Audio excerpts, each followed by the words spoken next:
In this part of our learning, we will share reading strategies for students. You're about to see scenes of how a parent uses effective methods to introduce their child to a book, keep their child engaged, and focus on vocabulary and comprehension. When using the strategies that you will see demonstrated in the scenes, you will 1. Select a book to read and share something interesting about the book to pique the child's interest. 2. Identify and review the words introduced and learned while reading the book. 3. Review and reinforce scenes from the book to support comprehension and understanding beyond the book. 4. Read aloud using the tone of the characters and narrator to show the mood of the scene. Ava, I have a brand new book for us to read today. Yay! It's called The Very Quiet Cricket. Do you know what the word quiet means? Yes, it means to not make a sound. That's true. Oh. That is true. The And word. another word is silent. Yes, that's a synonym. Quiet and silent mean the same thing. So we're going to read the story about a cricket that's very, very quiet. Do you know any other insects that are quiet? Yes, a moth. Maybe moths. Yeah, there are some quiet insects, and there are some noisy insects. Let's read about this quiet one. Ooh, look at this. The author is Eric Carle. We've heard of Eric Carle before. He wrote the story, The Very Hungry Caterpillar. Yeah, so we know his work. This is going to be a good one. We do have that at our house. Here we go. Let's read. One warm day, from a tiny egg, a little cricket was born. Look there. He hatched from the egg. Welcome, chirped a big cricket, rubbing his wings together. The little cricket wanted to answer, so he rubbed his wings together. But nothing happened, not a sound. Good morning, whizzed a locust. Look at this, spinning through the air. A locust is another type of insect. The little cricket wanted to answer, so he rubbed his wings together. But nothing happened. I wonder how a locust rubs his legs. Maybe we heard the big cricket did it. Maybe the locust did too. But when the little cricket tried, nothing happened, not a sound. Hello, whispered a praying mantis, scraping its huge front legs together. The little cricket wanted to answer, so he rubbed his wings together. But nothing happened. It looks like a grasshopper. It does. These insects are all related to grasshoppers. They all have the 6 legs, and they live outside. They're insects. But nothing happened when the cricket tried. Not a sound. Does the bumblebee have 6 legs? They're insects. Good day, crunched a worm, munching its way out of an apple. Look at it, eating its way out of the apple. The little cricket wanted to answer, so he rubbed his wings together. But nothing happened, not a sound.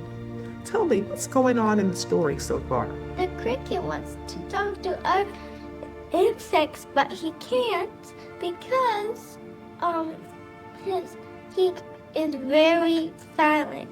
He's silent. He's a quiet cricket. And how is the cricket trying to talk to these other insects? He's rubbing his wings like the other big cricket. That's true. So he's trying his best, but as of now, he has not been successful. Let's see what happens. Maybe things will change. Hi, bubbled a spittlebug, slurping in a sea of froth. What's wrong? Yeah, that's these little bubbles here.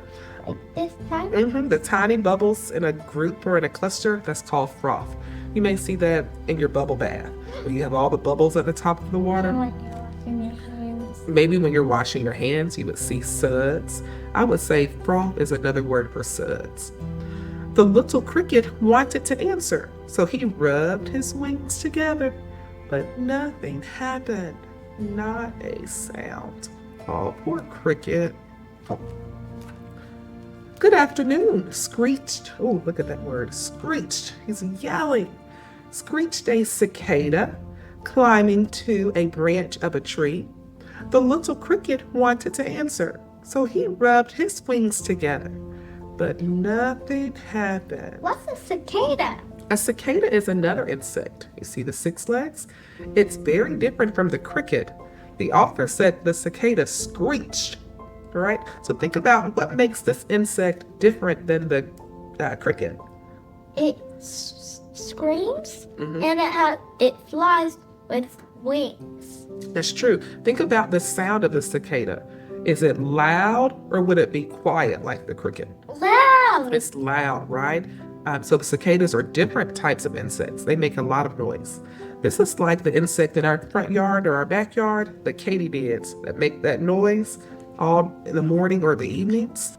How are you? Hummed a bumblebee, flying from flower to flower.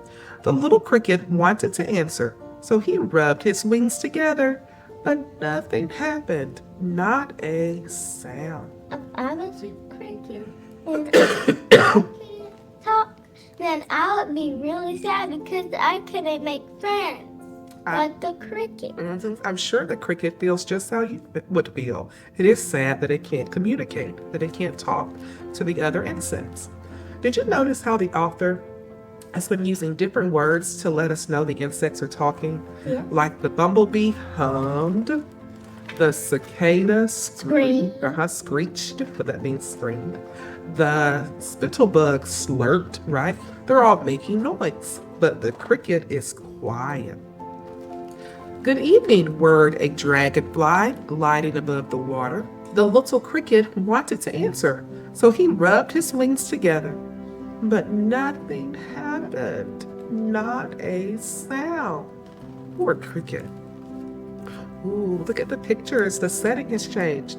What time of day is it now? Night. It's nighttime. The cricket has been practicing all day. Good night, buzzed the mosquitoes, dancing among the stars. The little cricket wanted to answer, so he rubbed his wings together, but nothing happened. Not a sound. A Luna moth sailed quietly through the night, and the cricket enjoyed the stillness. Oh, what's different about this insect?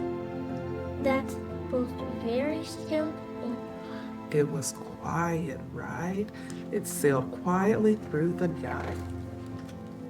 As the Luna moth disappeared silently into the distance, the cricket saw another cricket. See, that's our main cricket, and here's a new character coming in. She, too, was a very quiet cricket. Then he rubbed his wings together one more time. And this time, he chirped the most beautiful sound that she had ever heard. Oh, this is a beautiful story. Tell me, what was the story all about? then there was a cricket who was born. Then every single insect said hi, but he rubbed his wings and it didn't even make a sound. But then when he saw a girl cricket, he made a sound. That's true. So at the beginning of the story, the problem was he could. Not talk. In the middle of the story, what did the cricket do to fix his problem? So he kept practicing and practicing until he chirped. He chirped, that's right. At the end, he chirped and he made a beautiful sound for the little cricket. I feel like in this story, he's growing while he keeps practicing. And when he grows, I feel like he learned how to chirp because it's like every single morning. And then when I heard afternoon, That's right. it was like a day and a day and a day for him, but it was just one whole day. That's right. grow. I completely agree with you. Throughout the story, the little cricket was growing, and as it grew, it practiced and practiced, and by the end, it was a big cricket, and it was able to chirp for a little cricket that must have just been born. This is a great book. I can't wait to read it again. Did you notice how the parent shared something interesting about the book to pique the child's interest? Did you notice how the parent paused and helped the child learn new words? Did you notice how the parent used strategies to support comprehension and understanding beyond the book? Did you notice how the parent read aloud using the tone of the characters and narrator to show the mood of the scene? At Fulton County Schools, we understand that reading with your child at home fosters a love for reading, which is important for all students, and we are here to help you.